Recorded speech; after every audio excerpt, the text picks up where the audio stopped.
ನಿಮ್ಮ ಡಾಕ್ಟರ್ ವಿಶೇಷ ಕಾರ್ಯಕ್ರಮಕ್ಕೆ ಸ್ವಾಗತ. ನಾನು ಶಕುಂತಲಾ ಭೂಷಣ್. ಒತ್ತಡದ ಜೀವನ, ಬದಲಾಗ್ತಾ ಇರೋ ಜೀವನ ಶೈಲಿ, ಜನರಿಗೆ ನೂರಾರು ಆರೋಗ್ಯ ಸಮಸ್ಯೆ, ಯಾವ ಸಮಸ್ಯೆಗೆ ಯಾವ ಚಿಕಿತ್ಸೆ ಎನ್ನುವುದೇ ದೊಡ್ಡ ಚಿಂತೆ. ಇಂತಹ ಸಮಸ್ಯೆ ಇರೋರಿಗೆ ಒಂದೇ ವೇದಿಕೆಯಲ್ಲಿ ಸಿಗುತ್ತೆ ಉತ್ತರ. ಇದೇ ಟಿವಿನ ವಿಶೇಷ ಕಾರ್ಯಕ್ರಮ ನಿಮ್ಮ ಡಾಕ್ಟರ್. ಆಧುನಿಕ ಜೀವನ ಶೈಲಿಯ ಶಾಪದಿಂದ ತಾರುಣ್ಯದಲ್ಲಿಯೇ ಮಾರಕ ಕಾಯಿಲೆಗಳಿಗೆ ಜನರು ತುತ್ತಾಗ್ತಿದ್ದಾರೆ. ಅಂತಹ ಕಾಯಿಲೆಗಳಲ್ಲಿ ಒಂದು ಆರ್ಥ್ರೈಟಿಸ್. ಮನುಷ್ಯನ ದೇಹವನ್ನು ಜರ್ಜರಿತಗೊಳಿಸುವಂತಹ ಕಾಯಿಲೆಗಳಲ್ಲಿ ಆರ್ಥ್ರೈಟಿಸ್ ಅಂದ್ರೆ ಸಂಧಿವಾತವೂ ಕೂಡ ಒಂದು. ಮೊದಲ ಆರ್ಥ್ರೈಟಿಸ್ ವೃದ್ಧಾಪ್ಯದಲ್ಲಿ ಕಾಣಿಸಿಕೊಳ್ತಾ ಇತ್ತು. ಮೂಳೆಯ ಸವೆತದಿಂದ ವೃದ್ಧಾಪ್ಯದಲ್ಲಿ ನೋವು ಕಾಣಿಸಿಕೊಳ್ತಾ ಇತ್ತು. ಮೂಳೆಗಳ ಸವೆತದಿಂದ ಬೆನ್ನು, ಮಂಡಿ ಮತ್ತು ಸೊಂಟ ಭಾಗದಲ್ಲಿ ನೋವು ಕಾಣಿಸಿಕೊಳ್ಳುವುದು ಆರ್ಥ್ರೈಟಿಸ್ ರೋಗದ ಲಕ್ಷಣಗಳಾಗಿದೆ. ಆಧುನಿಕ ಜೀವನ ಶೈಲಿ ಮತ್ತು ಕ್ಯಾಲ್ಸಿಯಂ ಕೊರತೆಯಿಂದ ಆರ್ಥ್ರೈಟಿಸ್ ಕಾಣಿಸಿಕೊಳ್ತಾ ಇದೆ. ಆರ್ಥ್ರೈಟಿಸ್ ನೋವುಕಾರಕ ಕಾಯಿಲೆ ಇರಬಹುದು, ಆದರೆ ಸರಿಯಾದ ಮುನ್ನೆಚ್ಚರಿಕಾ ಕ್ರಮವನ್ನು ವಹಿಸಿದ್ರೆ ಈ ಕಾಯಿಲೆಯಿಂದ ದೂರ ಆಗಬಹುದು. ಅಲ್ಲದೆ ಸಮರ್ಪಕ ಚಿಕಿತ್ಸೆ ಪಡೆಯೋದ್ರಿಂದ ಈ ನೋವಿನಿಂದ ಮುಕ್ತಿ ಹೊಂದಬಹುದು. ಹಾಗಿದ್ರೆ ಹೋಮಿಯೋಪತಿನಲ್ಲಿ ಆರ್ಥ್ರೈಟಿಸ್ಗೆ ಇರತಕ್ಕಂಥ ಚಿಕಿತ್ಸೆಗಳೇನು, ಎಷ್ಟು ವಿಧವಾದ ಆರ್ಥ್ರೈಟಿಸ್ ಇದೆ ಅನ್ನೋದ್ರ ಬಗ್ಗೆ ಸಂಪೂರ್ಣ ಮಾಹಿತಿಯನ್ನು ತಿಳಿಸೋದಕ್ಕೆ ನಮ್ಮ ಜೊತೆಗಿರ್ತಾರೆ ನಮ್ಮ ಹೋಮಿಯೋಪತಿಯ ವೈದ್ಯರಾದಂತಹ ಡಾಕ್ಟರ್ ಪ್ರಶಾಂತ್ ಎಸ್ ಅವರು. ಬನ್ನಿ ಕಾರ್ಯಕ್ರಮಕ್ಕೆ ವೆಲ್ಕಮ್ ಮಾಡೋಣ. Sir, welcome to the show. Thank you. Arthritis ಇತ್ತೀಚಿನ ದಿನಮಾನಗಳಲ್ಲಿ ವೆರಿ ಕಾಮನ್ ಆಗಿಬಿಡುತ್ತೆ. ಈಗ ಜ್ವರ, ಕೆಮ್ಮು, ಶೀತ ನೆಗಡಿ ಹೇಗೆ ಬರುತ್ತೋ ಅದೇ ರೀತಿಯಲ್ಲಿ ಆರ್ಥ್ರೈಟಿಸ್ ಕೂಡ ಕಾಮನ್ ಆಗಿಬಿಡುತ್ತೆ. ಎಲ್ಲ ವಯೋಮಾನದವ್ರನ್ನ ಬಿಟ್ಟು ಬಿಡದೆ ಕಾಡ್ತಾ ಇದೆ. ಏನಿದು ಆರ್ಥ್ರೈಟಿಸ್, ಇದರ ಲಕ್ಷಣಗಳೇನು? ಸೊ ಬೇಸಿಕಲಿ ಏನಾಗುತ್ತೆ, ಸೊ ಆರ್ಥ್ರೈಟಿಸ್ ಅಂತ ಹೇಳಿದಾಗ ನಾವಿದು it is an inflammation of the joints ಅಂತ ಹೇಳ್ತೀವಿ. ಬಿಕಾಸ್ ಆರ್ಥ್ರೈಟಿಸ್ ಅನ್ನೋ ಹೆಸರೇ ಹೇಳೋ ಹಾಗೆ. ಸೊ ಆರ್ಥೋ ಅಂತ ಹೇಳಿದಾಗ ನಾವು ಜಾಯಿಂಟ್ ಅಂತ ಹೇಳ್ತೀವಿ, ಆ್ಯಂಡ್ ಐಟಿಸ್ ಅಂತ ಬಂದಾಗ ನಾವು ಇನ್ಫ್ಲಮೇಷನ್ ಅಂತ ಹೇಳ್ತೀವಿ. ಸೊ ಈ ಇನ್ಫ್ಲಮೇಷನ್ ಆಫ್ ದ ಜಾಯಿಂಟ್ಸ್ ಅನ್ನೋದು ಎಲ್ಲಿ ನಾವು ನೋಡ್ತಾ ಇದ್ದೀವಿ, ಸೊ ಅದನ್ನು ನಾವು ಆರ್ಥ್ರೈಟಿಸ್ ಅಂತ ಹೇಳ್ಬೋದು. ಆ್ಯಂಡ್ ಆರ್ಥ್ರೈಟಿಸ್ ಅಂತ ಬಂದಾಗ basically it is A commonest disease ಅಂತ ಹೇಳ್ಬೋದು, and still it is not well understood ಅಂತಲೂ ಹೇಳ್ಬೋದು. ಎಷ್ಟೋ ಜನ ಪೇಷಂಟ್ಸ್ಗಳಿಗೆ ಈ ಆರ್ಥ್ರೈಟಿಸ್ ಅಂತ ಬಂದಾಗ ಬೇಸಿಕಲಿ ನಾವು ಜಾಯಿಂಟ್ ಪೇಯ್ನ್ ಆಗಿರ್ಬೋದು, ಉರಿ ಊತಗಳಾಗಿರ್ಬೋದು, ಸೊ ಇವಾಗ ನಾವು ಒಂದು ಮಂಡಿ ನೋವು ಆಗಿರ್ಬೋದು, ಇಲ್ಲ ಯಾವುದೇ ಒಂದು ಲಾರ್ಜರ್ ಜಾಯಿಂಟ್ಸಲ್ಲಿ ಒಂದು ಪೇಯ್ನ್ ಅಂತ ತಗೊಂಡಾಗ ಪ್ರತಿಯೊಂದು ಮನೆಯಲ್ಲೂ ಕೂಡ ಈ ಒಂದು ಮಂಡಿ ನೋವು ಆಗಿರ್ಬೋದು, ಇಲ್ಲ ಜಾಯಿಂಟ್ ಪೇಯ್ನ್ ಇರ್ತಕ್ಕಂಥ ವ್ಯಕ್ತಿಗಳಿದ್ದಾರೆ ಅಂತಲೇ ನಾವು ಹೇಳ್ತಾ ಬರ್ಬೋದು. ಬೇಸಿಕಲಿ ಸೊ ಯಾವಾಗ ಜಾಯಿಂಟಲ್ಲಿ ಇನ್ಫ್ಲಮೇಷನ್ ಆಗ್ತಾ ಇದೆ ಅಂತಂದಾಗ ಸೊ ಪೇಷಂಟ್ಸ್ಗೆ ಬೇಸಿಕಲಿ ಒಂದು ಸಿಮ್ಟಮ್ಸ್ ಅಂತ ಬರೋದು ಪೇಯ್ನ್ ಆಗಿರ್ಬೋದು, ಇಲ್ಲ ಸ್ವೆಲ್ಲಿಂಗ್ಸ್ ಆಗಿರ್ಬೋದು. ಸೊ ಇಲ್ಲ ಎಷ್ಟೋ ಜನ ಪೇಷಂಟ್ಸ್ಗಳಿಗೆ ರೆಸ್ಟ್ರಿಕ್ಷನ್ ಆಫ್ ಮೂಮೆಂಟ್ ಅಂತ ಹೇಳ್ತೀವಿ. ಸೊ ಈ ರೀತಿಯಾದ ಒಂದು ಕಂಪ್ಲೇಂಟ್ಸ್ ಇಟ್ಕೊಂಡು ಬರ್ತಾ ಇರ್ತಾರೆ. ಬಟ್ ಯಾವಾಗ ಈ ಒಂದು ನೋವು ಅನ್ನೋದು ಒಂದು ಪೇಷಂಟ್ಸ್ಗಳಿಗೆ ಸುಮಾರು ದಿವಸದಿಂದ ಪರ್ಸಿಸ್ಟ್ ಆಗ್ತಾ ಇದೆ, ಫಾರ್ ಎಕ್ಸಾಂಪಲ್ ಒಂದು 15 ಡೇಸಿಂದ ಇರ್ಬೋದು, 1 ಮಂತಿಂದ ಆಗಿರ್ಬೋದು, ಆ ಪೇಯ್ನ್ ಪರ್ಸಿಸ್ಟ್ ಆಗ್ತಾ ಇದೆ, ಜಾಯಿಂಟ್ ಪೇಯ್ನ್ ಕಂಟಿನ್ಯೂಸ್ಲಿ ಅಗ್ರೆಸಿವ್ ಆಗಿ ಬೆಳೀತಾ ಇದೆ ಅಂತಂದರೆ ಖಂಡಿತವಾಗ್ಲೂ ನಾವು ಅದನ್ನು ಆರ್ಥ್ರೈಟಿಸ್ ಅಂತಲೇ ಹೇಳ್ಬೋದು. ಆ್ಯಂಡ್ ಯಾವಾಗ ಇನ್ಫ್ಲಮೇಷನ್ ಅನ್ನೋದು ಜಾಯಿಂಟ್ಸಲ್ಲಿ ಆಗ್ತಿದೆ ಅಂತಂದಾಗ ಸೊ ಬೇಸಿಕಲಿ ನಾವು ಜಾಯಿಂಟ್ ಅಂತ ಯಾವುದೇ ಒಂದು ಪಾರ್ಟ್ಗೆ ಹೇಳಬೇಕು ಅಂದಾಗ ಸೊ ಎಲ್ಲಿ 2 ಮೂಳೆಗಳು ಜಾಯಿಂಟ್ ಆಗ್ತಾ ಬರುತ್ತಾ ನಾವು ಅದನ್ನು ಜಾಯಿಂಟ್ ಅಂತ ಹೇಳ್ತೀವಿ. ಸೊ ಯಾವಾಗ ಆ ಒಂದು 2 ಜಾಯಿಂಟ್ ನಡುವೆ 2 ಕ್ಯಾಪ್ ಇರುತ್ತೆ, ಸೊ ನಾವು ಅದನ್ನು ಆರ್ಟಿಕ್ಯುಲರ್ ಕಾರ್ಟಿಲೇಜ್ ಅಂತ ಹೇಳ್ತೀವಿ. ಆ್ಯಂಡ್ ಆ ಒಂದು ಆರ್ಟಿಕ್ಯುಲರ್ ಕಾರ್ಟಿಲೇಜಲ್ಲಿ ಜಾಯಿಂಟನ್ನು ಕನೆಕ್ಟ್ ಮಾಡೋದನ್ನು ನಾವು ಲಿಗಮೆಂಟ್ಸ್ ಅಂತ ಹೇಳ್ತೀವಿ. ಆ್ಯಂಡ್ ಅದೇ ರೀತಿ ಬೋನಿಂದ ಮಸಲ್ಸ್ಗೆ ಕನೆಕ್ಷನ್ ಇರೋದನ್ನು ನಾವು ಟೆಂಡಾನ್ಸ್ ಅಂತ ಹೇಳ್ತೀವಿ. ಸೊ ಇದೆಲ್ಲ ಇರ್ತಕ್ಕಂಥ ಏರಿಯಾನೇ ನಾವು ಜಾಯಿಂಟ್ ಅಂತ ಹೇಳ್ತಾ ಬರ್ತೀವಿ. ಆ್ಯಂಡ್ ಒಬ್ಬ ವ್ಯಕ್ತಿ ನಾರ್ಮಲಿ ಮೂಮೆಂಟ್ಸ್ ಅನ್ನೋದಾಗಿರ್ಬೋದು, ಸೊ ಯಾವುದೇ ರೀತಿ ನಾವು ಕೂತ್ಕೊಳ್ತೀವಿ, ನಿಂತ್ಕೊಳ್ತೀವಿ, ಸೊ ಇನ್ನೊಂದು ಆ್ಯಕ್ಟಿವಿಟಿ ಅನ್ನೋದಿದೆ, ನಮ್ಮ ಬಾಡಿಯಲ್ಲಿ ಒಂದು ಫ್ಲೆಕ್ಸಿಬಿಲಿಟಿ ಇದೆ, ಮೊಬಿಲಿಟಿ ಇದೆ ಅಂತಂದಾಗ ಸೊ ಈ ಒಂದು ಜಾಯಿಂಟ್ ಕ್ಯಾಪ್ಸುಲಲ್ಲಿ ಸೊ ಸೈನೋವಿಯಮ್ ಅನ್ನೋ ರೀತಿಯಿಂದ ಒಂದು ಸೈನೋವೆಲ್ ಫ್ಲೂಯಿಡ್ ಅನ್ನೋದು ಇಲ್ಲ ದ್ರವದ ರೀತಿ ಜೆಲ್ ರೀತಿ ಲುಬ್ರಿಕೇಷನ್ ಜೆಲ್ ಅಂತ ಹೇಳ್ತೀವಿ ನಾವು. ಸೊ ಅದರಿಂದ ನಮ್ಮ ಒಂದು ಮೂಮೆಂಟ್ಸ್ ಈಸಿ ಆಗ್ತಾ ಬರುತ್ತೆ, ಆ್ಯಂಡ್ ಮೊಬಿಲಿಟಿ ಈಸಿ ಆಗ್ತಾ ಬರುತ್ತೆ. ಆ್ಯಂಡ್ ಯಾವಾಗ ಸೊ ಈ ಒಂದು ಭಾಗದಲ್ಲಿ ಈ ಒಂದು ಆರ್ಟಿಕ್ಯುಲರ್ ಕಾರ್ಟಿಲೇಜ್ ಅನ್ನೋದು ಸೊ ಫ್ರಿಕ್ಷನ್ಗೆ ಒಳಗಾಗದೆ 2 ಬೋನ್ ಟು ಬೋನ್ ಟಚ್ ಆಗದೆ ಆ ಆರ್ಟಿಕ್ಯುಲರ್ ಕಾರ್ಟಿಲೇಜ್ ಮುಖಾಂತರ ನಾರ್ಮಲಿ ಜಾಯಿಂಟ್ ಅನ್ನೋದು ಮೂಮೆಂಟ್ ಆಗ್ತಾ ಬರುತ್ತೆ. ಬಟ್ ಯಾವಾಗ ಈ ಒಂದು ಭಾಗದಲ್ಲಿ ಸೊ ಒಂದು ಇನ್ಫ್ಲಮೇಷನ್ ಆಗ್ತಾ ಇದೆ, ಸೊ ಒಂದು ದ್ರವ ಕಡಿಮೆ ಆಗೋದ್ರಲ್ಲಿ ಇರ್ಬೋದು, ಸೊ ದ್ರವ ಉತ್ಪತ್ತಿ ಆಗೋದು ಖಾಲಿ ಆಗೋದ್ರಲ್ಲಿ ಇರ್ಬೋದು, ಇಲ್ಲ ಎಷ್ಟೋ ಜನ ಪೇಷಂಟ್ಸ್ಗೆ ಹಿಸ್ಟ್ರಿ ಆಫ್ ಮೆಕ್ಯಾನಿಕಲ್ ಇಂಜುರೀಸಿಂದ ಇರ್ಬೋದು, ಇಲ್ಲ ಅವ್ರದ್ದು ಇರ್ತಕ್ಕಂಥ ಮೆಕ್ಯಾನಿಕಲ್ ಸ್ಟ್ರೆಸ್ ಇರ್ಬೋದು, ಅವ್ರು ಮಾಡುವಂಥ ಕೆಲಸ ಆಗಿರ್ಬೋದು. ಸೊ ಪ್ರತಿಯೊಂದರಿಂದನೂ ಕೂಡ ಈ ಒಂದು ಜಾಯಿಂಟಲ್ಲಿ ಸೊ ಈ ಒಂದು ಕಾರ್ಟಿಲೇಜಲ್ಲಿ ಇರ್ಬೋದು, ಇಲ್ಲ ಫ್ಲೂಯಿಡಲ್ಲಿ ಇರ್ಬೋದು, ಸೊ ಯಾವುದಾದ್ರೂ ಲಿಗಮೆಂಟ್ ಟಿಯರ್ ಆಗಿರೋದಿರ್ಬೋದು. ಸೊ ಇದೆಲ್ಲವನ್ನು ನಾವು ಒಂದು ಆರ್ಥ್ರೈಟಿಸ್ ಅಂತ ಹೇಳ್ತಾ ಬರ್ತೀವಿ. ಆ್ಯಂಡ್ ಬೇಸಿಕಲಿ ಆರ್ಥ್ರೈಟಿಸ್ ಅಂತ ಹೇಳಿದಾಗ so there are more than 100 types of arthritis ಅಂತ ಹೇಳ್ತೇವೆ. ಸೊ ಅದರಲ್ಲಿ ಕ್ಲಿನಿಕಲಿ ನಾವು ಮ್ಯಾಕ್ಸಿಮಮ್ ಒಂದು 5 to 6 ಕೈಂಡ್ಸ್ ಆಫ್ ಆರ್ಥ್ರೈಟಿಸ್ನ ನಾವು ಇತ್ತೀಚಿನ ದಿನದಲ್ಲಿ ನೋಡ್ತಾ ಇದ್ದೀವಿ. ಮಾತನಾಡ್ಸೋಣ. ಬೀದರ್ನಿಂದ ಬಸವರಾಜ್ ಕರೆ ಮಾಡಿದ್ದಾರೆ. ನಮಸ್ತೆ ಬಸವರಾಜ್ ಅವರೇ. ನಮಸ್ಕಾರ. ಡಾಕ್ಟರ್ ಇದ್ದಾರೆ, ಮಾತನಾಡಿ ಸರ್. ಹಲೋ. ಹಲೋ ಸರ್, ನಮಸ್ಕಾರ. ನಮಸ್ತೆ, ಹೇಳಿ. ನಮಸ್ತೆ, ನಾನು ಬೀದರ್ ಡಿಸ್ಟ್ರಿಕ್ಟ್ ಮಾತಾಡ್ತಾ ಇದ್ದೀನಿ. ಓಕೆ, ಹೇಳಿ. ಸ್ವಲ್ಪ ಕಾಲಿನ ಪ್ರಾಬ್ಲಮ್ ಅದ. ಓಕೆ, ಏನಾಗ್ತಾ ಇದೆ? ಮಂಡಿ ನೋವು. ಓಕೆ, ಯಾವಾಗಿಂದ? ಒಂದು 3-4 ವರ್ಷ ಆಯ್ತು ರೀ. 3-4 ಇಯರ್ಸ್. ಏನಾದರೂ ಟ್ರೀಟ್ಮೆಂಟ್ ತಗೋತಾ ಇದ್ದೀರಾ?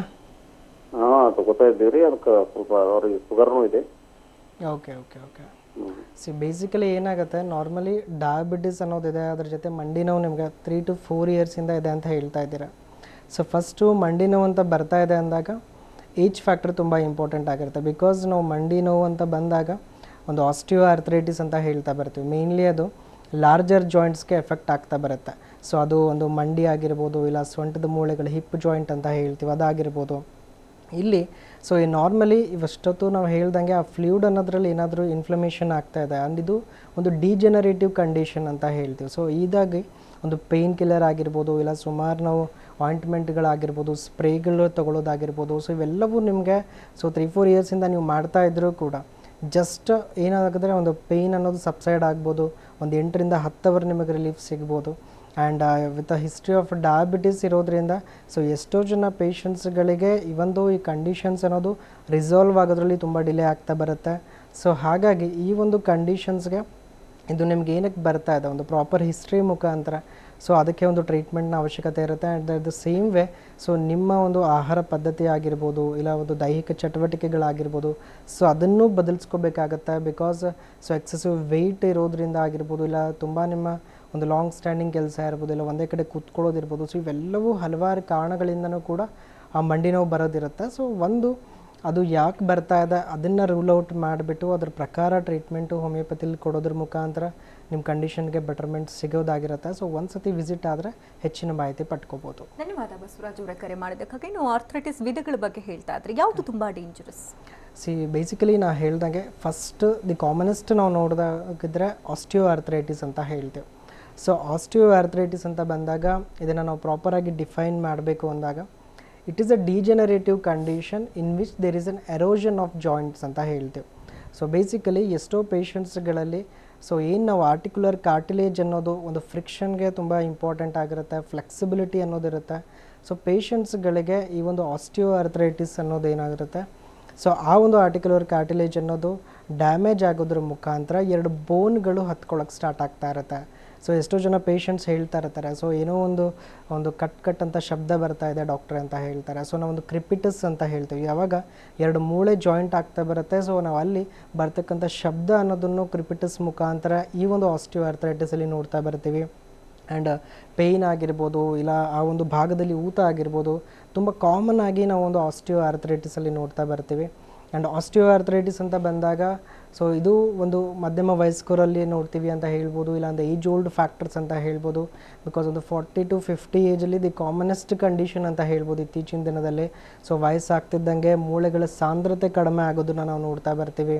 ಆ್ಯಂಡ್ ಎಷ್ಟೋ ಜನ ಈ ಒಂದು ಕಾಯಿಲೆಗೆ ಮ್ಯಾಕ್ಸಿಮಮ್ ಒಂದು ಆರ್ಟಿಫಿಷಿಯಲಿ ಒಂದು ಸಪ್ಲಿಮೆಂಟ್ ತೊಗೊಳೋದಿರ್ಬೋದು. ಫಾರ್ ಎಕ್ಸಾಂಪಲ್ ಆಗಿ ಕ್ಯಾಲ್ಶಿಯಂ ಕಡಿಮೆ ಇದೆ ಅಂದ್ಬಿಟ್ಟು ಕ್ಯಾಲ್ಶಿಯಂ ಮಾತ್ರೆಗಳನ್ನು ತೊಗೊಳೋದಿರ್ಬೋದು, ಇಲ್ಲ ವಿಟಮಿನ್ D3 ಸಂಬಂಧಪಟ್ಟಂತೆ ಮಾತ್ರೆಗಳನ್ನು ತಗೊಳ್ತಾ ಇರ್ಬೋದು. ಆ್ಯಂಡ್ ಎಷ್ಟೋ ಜನ ಪೇಷಂಟ್ಸ್ಗಳಿಗೆ ಸೊ ಒಂದು ತಲೆಯಲ್ಲಿರೋದಿಲ್ಲ, ಯಾವಾಗ ನಾವು ಕ್ಯಾಲ್ಶಿಯಂ ಕಡಿಮೆ ಇದೆ ಅಂದ್ಬಿಟ್ಟು ಎಷ್ಟೋ ಜನರಲ್ಲಿ ನಾವು ನೋಡ್ತಾ ಇದ್ದೀವಿ ಕ್ಯಾಲ್ಶಿಯಂ ಮಾತ್ರೆನ ಯಾವುದೇ ರೀತಿ ಅಗತ್ಯ ಇಲ್ಲ ಅಂದರೂ ತೊಗೊಳೋದಕ್ಕೆ ಸ್ಟಾರ್ಟ್ ಮಾಡ್ತಾ ಇರ್ತಾರೆ. ಸೊ ಇದರಿಂದ ನಾವು ಕ್ಯಾಲ್ಶಿಯಂ ಇಂಡ್ಯೂಸ್ಡ್ ಕ್ಯಾಲ್ಶಿಯಂ ಲಾಸ್ ಅಂತ ಹೇಳ್ತೀವಿ. ಸೊ ಎಷ್ಟೋ ಜನ ಪೇಷಂಟ್ಸ್ಗೆ ಕ್ಯಾಲ್ಶಿಯಂ ಮಾತ್ರೆ ತೊಗೊಳೋದ್ರಿಂದ ಸೊ ಬೇರೆ ಇನ್ನಿತರ ಒಂದು ಕಾಯಿಲೆಗಳಿಗೆ ತುತ್ತಾಗ್ತಾ ಇದ್ದಾರೆ. ಫಾರ್ ಎಕ್ಸಾಂಪಲ್ ಆ ಕ್ಯಾಲ್ಶಿಯಂ ಬೋನ್ಸಲ್ಲಿ ಹೋಗುತ್ತೆ ಅಂತಲೂ ಹೇಳಕ್ಕೆ ಬರೋದಿಲ್ಲ, ಕಿಡ್ನಿ ಲಿವರ್ ಮೇಲೆ ಎಫೆಕ್ಟ್ ಮಾಡ್ತಾ ಬರ್ಬೋದು. ಆ್ಯಂಡ್ ಇದು ಒಂದು ಆಸ್ಟಿಯೋ ಆರ್ಥರೈಟಿಸು, ಅದು ಏಜ್ ಓಲ್ಡ್ ಫ್ಯಾಕ್ಟರ್ ಇರ್ಬೋದು, ಇಲ್ಲ ಅವ್ರು ಮಾಡ್ತಕ್ಕಂಥ mechanical stress. Because it is a weight bearing joint ಅಂತೀವಿ. ಬಿಕಾಸ್ ಮ್ಯಾಕ್ಸಿಮಮ್ ನಮ್ಮ ವೆಯ್ಟ್ ಬೀಳ್ತಾ ಇರೋದು ಒಂದು ನಮ್ಮ ಮಂಡಿಯಲ್ಲಿ ಅಂತ ಹೇಳ್ತೀವಿ, ಮತ್ತು ಸೊಂಟದ ಮೂಳೆಗಳ ಹಿಪ್ ಜಾಯಿಂಟ್ ಅಂತ ಹೇಳ್ತೀವಿ. ಮೇನ್ಲಿ ಲಾಂಗರ್ ಜಾಯಿಂಟ್ಸ್, ಶೋಲ್ಡರ್ ಜಾಯಿಂಟ್ನು ತೊಗೋಬೋದು. ಸೊ ಈ 3ರಲ್ಲಿ ನಾವು ಈ ಆಸ್ಟಿಯೋ ಆರ್ಥರೈಟಿಸ್ ಅನ್ನೋದು ನೋಡ್ತಾ ಬರ್ತೀವಿ. ಇದಕ್ಕೆ ವಿಚಾರಕ್ಕೆ ಸಂಬಂಧಪಟ್ಟಂತೆ ಇನ್ನಷ್ಟು ಮಾಹಿತಿಯನ್ನು ಪಡ್ಕೊಳ್ಳಿ. ಇವತ್ತಿನ ಸಂಚಿಕೆಯಲ್ಲಿ ಆರ್ಥರೈಟಿಸ್ ಬಗ್ಗೆ ಮಾತನಾಡ್ತಾ ಇದ್ವಿ. ಈ ಬಗ್ಗೆ ಮಾತನಾಡೋದಕ್ಕೆ ನಮ್ಮ ಹೋಮಿಯೋಪತಿಯ ವೈದ್ಯರಾದಂತಹ ಡಾಕ್ಟರ್ ಪ್ರಶಾಂತ್ ಅವರು ಕೂಡ ನಮ್ಮೊಂದಿಗಿದ್ದಾರೆ. ಇನ್ನಷ್ಟು ಮಾಹಿತಿಯನ್ನು ತಿಳ್ಕೊಳ್ಳೋಣ. ಆರ್ಥರೈಟಿಸ್ ವಿಧಗಳ ಬಗ್ಗೆ ಎಕ್ಸ್ಪ್ಲೇನ್ ಮಾಡ್ತಾ ಇದ್ರೆ ಇನ್ನಷ್ಟು ಮಾಹಿತಿ ತಿಳಿಸ್ಕೊಳ್ಳಿ. ಎಕ್ಸಾಕ್ಟ್ಲಿ. ಸೊ ನಾವು ಯಾವಾಗ ಈ ಆಸ್ಟಿಯೋ ಆರ್ಥರೈಟಿಸ್ ಅನ್ನೋದು the commonest type of arthritis ಅಂತ ಹೇಳ್ತಾ ಬರ್ತೀವಿ. ಆ್ಯಂಡ್ ಅದೇ ರೀತಿ ನೆಕ್ಸ್ಟು ನಾವು ತುಂಬ ಒಂದು ಭಯಂಕರವಾದ ಕಾಯಿಲೆ ಅಂತಲೂ ಹೇಳ್ಬೋದು, ಒಂದು ರಿಮೆಟೆಡ್ ಆರ್ಥರೈಟಿಸ್ ಅಂತ ಹೇಳ್ತೇವೆ. ಸೊ ರಿಮೆಟೆಡ್ ಆರ್ಥರೈಟಿಸ್ ಅಂತ ಬಂದಾಗ it is an auto immune disorder ಅಂತ ಹೇಳ್ತೀವಿ. ಅಂದರೆ ನಮ್ಮ ಬಾಡಿಯಲ್ಲಿ ಇರ್ತಕ್ಕಂಥ ಇಮ್ಯೂನ್ ಕಂಡೀಷನ್, ಅಂದರೆ ಹೆಲ್ದಿ ಸೆಲ್ಸ್ ಅನ್ನೋದು ಏನಿರುತ್ತೆ, ಸೊ ನಾರ್ಮಲಿ ಈ ಆರ್ಟಿಕ್ಯುಲರ್ ಕಾರ್ಟಿಲೇಜ್ ಆಗಿರ್ಬೋದು, ಸೈನೋವೆಲ್ ಫ್ಲೂಯಿಡ್ ಆಗಿರ್ಬೋದು, ಇದರ ಕೆಲಸ ಏನಿರುತ್ತೆ ನಮ್ಮ ಜಾಯಿಂಟನ್ನು ಪ್ರೊಟೆಕ್ಟ್ ಮಾಡೋದಾಗಿರುತ್ತೆ. ಬಟ್ ಯಾವಾಗ ಈ ರಿಮೆಟೆಡ್ ಆರ್ಥರೈಟಿಸ್ ಅನ್ನೋದು ಕಾಣಿಸ್ಕೊಳ್ಳುತ್ತೆ, ಸೊ ಆ ಒಂದು ಇಮ್ಯೂನ್ ಸೆಲ್ಸ್ ಅನ್ನೋದು ನಮ್ಮ ಬಾಡಿಗೆ ಮತ್ತೆ ರಿಪೀಟಾಗಿ ಹಾರ್ಮ್ ಮಾಡ್ತಾ ಬರುತ್ತೆ ಆ್ಯಂಡ್ ಅದು ಡ್ಯಾಮೇಜ್ ಮಾಡ್ತಾ ಬರುತ್ತೆ. ಆ್ಯಂಡ್ ಆ ಒಂದು ಕಂಡೀಷನ್ನ ನಾವು ರಿಮೆಟೆಡ್ ಆರ್ಥರೈಟಿಸ್ ಅಂತ ಹೇಳ್ಬೋದು.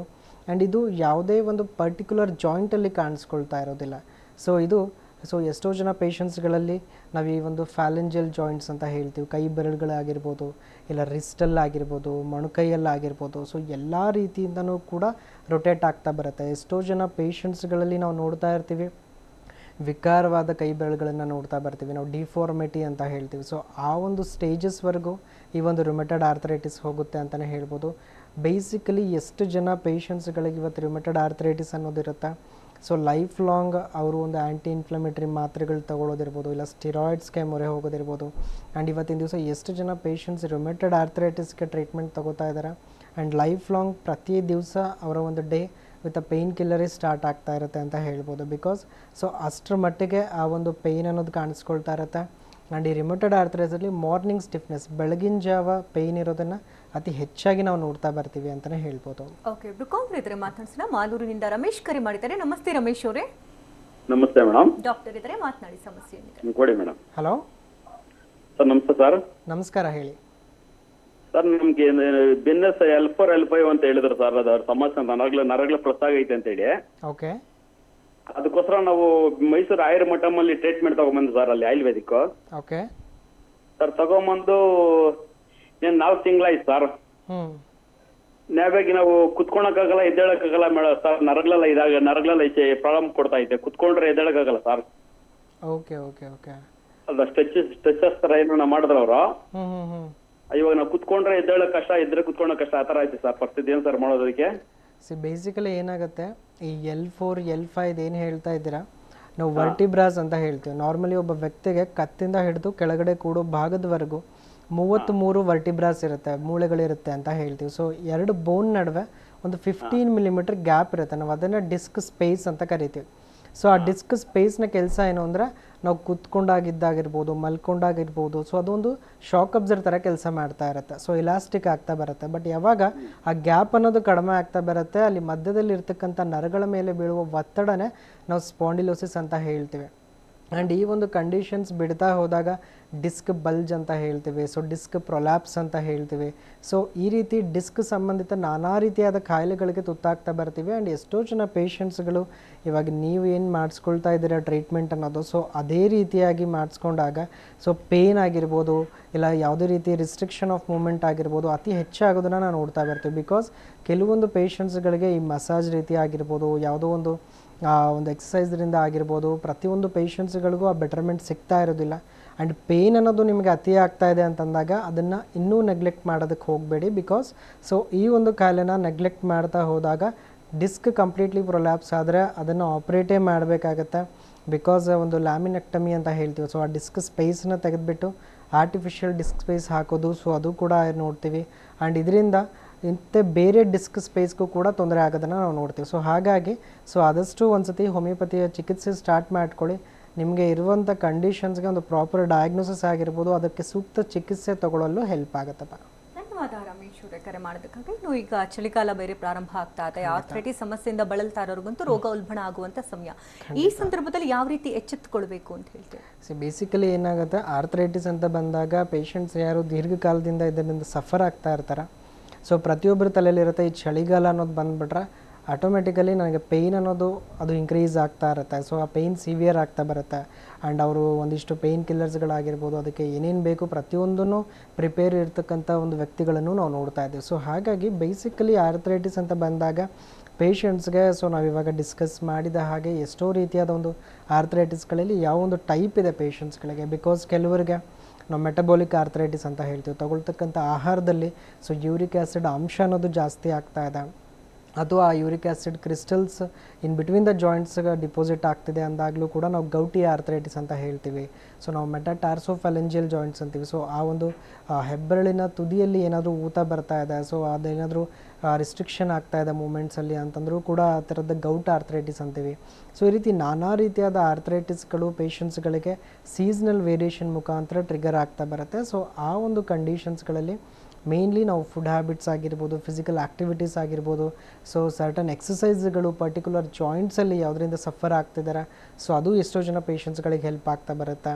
ಆ್ಯಂಡ್ ಬೇಸಿಕಲಿ ಎಷ್ಟೋ ಒಂದು ಕಾಯಿಲೆಗಳು, ಮೇನ್ಲಿ ಆರ್ಥರೈಟಿಸ್ ಅನ್ನುವಂಥ ಒಂದು ಕಾಯಿಲೆ ಅನ್ನೋದು ಸೊ ವಿತ್ ಮೆಂಟಲ್ ಸ್ಟ್ರೆಸ್ ಅಂತ ಹೇಳ್ತೀವಿ. ಇವತ್ತಿನ ದಿವಸ ಪ್ರತಿಯೊಬ್ಬರಿಗೂ ಒಂದು ಮಾನಸಿಕ ಒತ್ತಡ ಇದೆ. ಸೊ ಆ ಮಾನಸಿಕ ಒತ್ತಡನ ನಿಭಾಯಿಸುವುದು ಹೇಗೆ, ಸೊ ಆ ಮೆಂಟಲ್ ಸ್ಟ್ರೆಸ್ ಆಗಿರ್ಬೋದು, ಅವ್ರ ವರ್ಕ್ ಸ್ಟ್ರೆಸ್ ಇರ್ಬೋದು, ಇಲ್ಲ ಯಾವುದೋ ಒಂದು ಸ್ಟ್ರೆಸ್ಸನ್ನು ಬ್ಯಾಲೆನ್ಸ್ ಮಾಡೋದ್ರ ಮುಖಾಂತರ, ಸೊ ಈ ರೀತಿ ಮಾಡೋದ್ರಿಂದ ಪೇಷಂಟ್ಸ್ಗಳಿಗೆ ಅವ್ರಿಗೆ ಇರ್ತಕ್ಕಂಥ ಕಂಡೀಷನ್ಸ್ಗಳನ್ನು ಮ್ಯಾನೇಜ್ ಮಾಡೋದಕ್ಕೆ ಹೆಲ್ಪ್ ಆಗ್ತಾ ಬರುತ್ತೆ. ಆ್ಯಂಡ್ ಯಾವಾಗ ಅವರ ಒಂದು ಕೆಲಸದಿಂದ ಒಂದು ಕಾಯಿಲೆ ಬರ್ತಾ ಇದೆ, ಫಾರ್ ಎಕ್ಸಾಂಪಲ್ ಇವಾಗ ಅತಿಯಾಗಿ ನಿಂತ್ಕೊಳ್ಳೋದ್ರಿಂದ ಇವರು ಒಂದು ಕಾಯಿಲೆ ಬರ್ತಾ ಇದೆ, ಸೊ ಇಲ್ಲ ಅತಿಯಾಗಿ ಒಂದೇ ಕಡೆ ಕುತ್ಕೊಳ್ಳೋದ್ರಿಂದ ಒಂದು ಕಾಯಿಲೆ ಬರ್ತಾ ಇದೆ. ಬಿಕಾಸ್ ಇವತ್ತಿನ ದಿವಸ ಎಷ್ಟೋ ಜನ ಸೊ ಈ ಒಂದು ವರ್ಕ್ ಫ್ರಮ್ ಹೋಮ್ ಮಾಡೋದ್ರಿಂದ ಒಂದು 8 to 10 hours ಒಂದೇ ಕಡೆ ಕೂತ್ಕೊಳ್ಳೋದನ್ನು ನಾವು ಅತಿಯಾಗಿ ನೋಡ್ತಾ ಇದ್ದೀವಿ. ಸೊ ಅದರಿಂದ ಯಾವಾಗ ಬೋನ್ಸಲ್ಲಿ ಮೂಮೆಂಟ್ಸೇ ಇಲ್ಲ ಅಂತಂದರೆ ಆ ಪೇಯ್ನ್ ಆಗಿರ್ಬೋದು, ಆ ಒಂದು ಜಾಯಿಂಟ್ಗಳಲ್ಲಿ ಸಂಬಂಧಪಟ್ಟಂತೆ ಇನ್ಫ್ಲಮೇಷನ್ ಆಗಿರ್ಬೋದನ್ನು ನಾವು ನೋಡ್ತಾ ಇದ್ದೀವಿ. ಸೊ ಹಾಗಾಗಿ ಸೊ ಚೇಂಜ್ ಆಫ್ ಪೋಸ್ಚರ್ ಅಂತ ಹೇಳ್ತೀವಿ. ಸೊ ಪೇಷಂಟ್ಸ್ಗಳಿಗೆ ಪ್ರತಿ 15 to 20 minutesಗೆ ಅವರೊಂದು ಪೋಸ್ಚರ್ ಚೇಂಜ್ ಮಾಡೋದಾಗಿರ್ಬೋದು, ಸೊ ಅವರೊಂದು ಮೂಮೆಂಟ್ ಮಾಡೋದ್ರಿಂದ ಹೆಲ್ಪ್ ಆಗ್ತಾ ಬರುತ್ತೆ. ಆ್ಯಂಡ್ ವಿತ್ ಡಯಟ್ ಅಂತ ಬಂದಾಗ ಪ್ರಾಪರ್ಲಿ ಇನ್ ಕೇಸ್ ಯಾರು ಒಬೇಸ್ ಆಗ್ತಾ ಇರ್ತಾರೆ, ಸೊ ಯಾರೋ ಒಂದು ಓವರ್ ವೆಯ್ಟಿಂದ ಒಂದು ಸಮಸ್ಯೆ ಬರ್ತಾ ಇದೆ, ಅವರು ಒಂದು ವೆಯ್ಟ್ ನಿಯಂತ್ರಣದಲ್ಲಿ ಇಟ್ಕೊಳ್ಳೋದಿರ್ಬೋದು. ಸೊ ಬೇಸಿಕಲಿ ಅವರ ಒಂದು ಡಯಟ್ ಪ್ಲ್ಯಾನಿಂದನೂ ಕೂಡ ಇದು ಹೆಲ್ಪ್ ಆಗ್ತಾ ಬರುತ್ತೆ. ವಿತ್ ಪ್ರಾಪರ್ ಟ್ರೀಟ್ಮೆಂಟ್ ಅವ್ರಿಗೆ ಏನು ಹೆಲ್ಪ್ ಆಗ್ತಿದೆ, ಸೊ ಇದೆಲ್ಲದರ ಮುಖಾಂತರ ಈ ಸೀಸನಲ್ ವೇರಿಯೇಷನ್ ಇರ್ಬೋದು, ಇಲ್ಲ ಅವ್ರಿಗೆ ಯಾವಾಗ ಪೇಯ್ನ್ ಟ್ರಿಗರ್ ಆಗ್ತಿರುತ್ತೆ, ಸೊ ಆ ಒಂದು ಕಂಡೀಷನ್ಸಲ್ಲಿ ಅವರು ಒಂದು ಕಾಯಿಲೆನ ಕಂಟ್ರೋಲ್ ಮಾಡ್ತಾ ಬರ್ಬೋದು. ತುಂಬ ಜನ ಏನು ಮಾಡ್ತಾರೆ, ಈಗ ಆರ್ಥರೈಟಿಸ್ ಸಮಸ್ಯೆ ಕಾಣಿಸ್ಕೊಳ್ತು ಅಂತಂದರೆ ಒಂದು 3-4 ತಿಂಗಳ ಕಾಲ ಚಿಕಿತ್ಸೆ ತಗೊಳ್ತಾರೆ, ಪೇಯ್ನ್ ಎಲ್ಲ ರಿಲೀಫ್ ಆಗುತ್ತೆ, ಯಾವುದೇ ರೀತಿ ಸಮಸ್ಯೆ ಇಲ್ಲ ತಕ್ಷಣಕ್ಕೆ ಅಂತ ಬಿಟ್ಬಿಡ್ತಾರೆ. ಮತ್ತೆ ಒಂದು 6 ತಿಂಗಳ ಆಗಷ್ಟರಲ್ಲಿ ಇದ್ದಂತಹ ರೋಗ ಡಬಲ್ ಆಗಿಬಿಟ್ಟಿರುತ್ತೆ.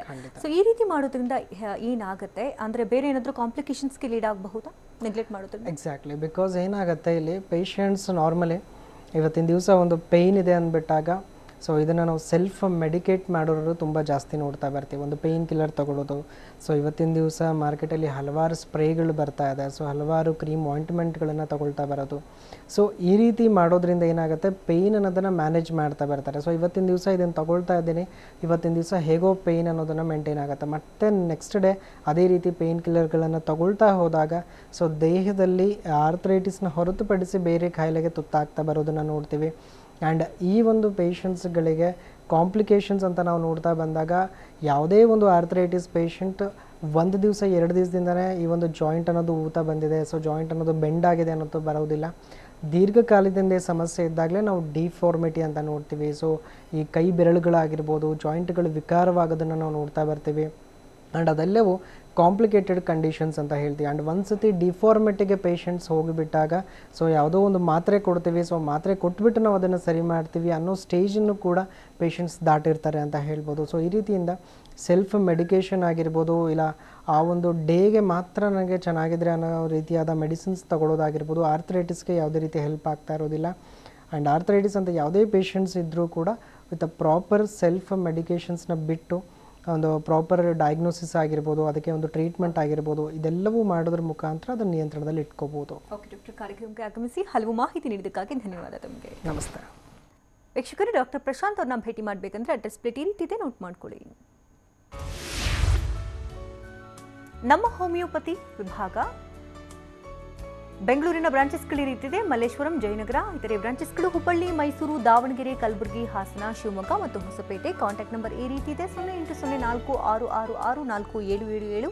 ಮತ್ತೊಂದು ಸಂಖ್ಯೆ 180057222222. ಇದು ಈ ಹೊತ್ತಿನ ವಿಶೇಷ. ನಿಮ್ಮ ಡಾಕ್ಟರ್ ನಿರಂತರ ಸುದ್ದಿಗಾಗಿ ನೋಡ್ತಾರೆ TV9.